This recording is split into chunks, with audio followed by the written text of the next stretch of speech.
سنو مجھے تم بہت اچھی لگتی ہو، تمہارے لفظ تمہارے حرف مجھ پر سحر کرتے ہیں، تمہاری اور کھینچتے ہیں۔ وہ شہد اگین لہجہ اس کے اندر تک اترتا جا رہا تھا۔ بنت ہوا جتنے مرضی پہرے بٹھا لے اپنے گرد، جتنی مرضی فصیلیں کھڑی کر لے، کبھی نہ کبھی کسی کمزور لمحے کی گرفت میں آ ہی جایا کرتی ہے۔ سو وہ بھی آ گئی۔ ہوتے ہوتے یوں ہوا کہ لازم و ملزوم ہو گئے وہ ایک دوسرے کے لیے۔ وہ آدم کا بیٹا دن رات ہوا کی اسی بیٹی کے نام کی مالا جپنے لگا۔ وقت پڑ لگا کہ اڑنے لگا، راوی چین ہی چین لکھ رہا تھا کہ ایک دن۔ سنو مجھے تم پر یقین نہیں، مجھے جب بھی تم سے بات کرنی ہو تم مصروف ہوتی ہو۔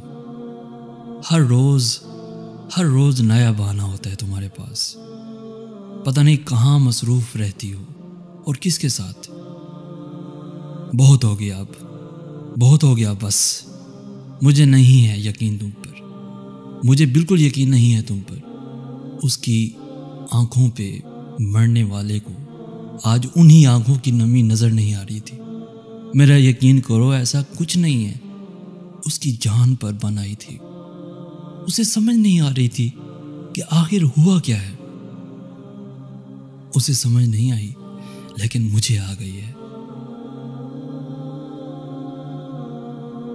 بات صرف اتنی سی تھی کہ چیزیں ہوں یا لوگ، وہ اس وقت تک کشش رکھتے ہیں جب تک ہماری پہنچ سے دور ہوں۔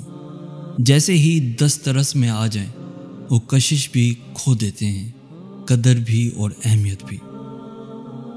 بس اتنی سی بات ہے جو ہوا کی بیٹی سمجھ نہیں پاتی، اور محبت کے چند میٹھے بولوں کے عوض اپنی اہمیت، قدر، وقت اور کشش سب کچھ کھو دیتی ہے۔ کیا خیال ہے آپ کا آج کی اس ویڈیو کے بارے میں، آج کی اس میسیج کے بارے میں؟ ہمیں کامنٹ میں ضرور بتائیے گا، اور ساتھ میں اپنے دوستوں کے ساتھ بھی ضرور شیئر کیجیے گا۔ اور ایسی ہی ویڈیوز روزانہ حاصل کرنے کے لیے ہمارا چینل سید احسن آس بھی ضرور سبسکرائب کر دیجیے گا۔ ہم ملیں گے نیکسٹ ویڈیو میں، تب تک کے لیے اللہ حافظ۔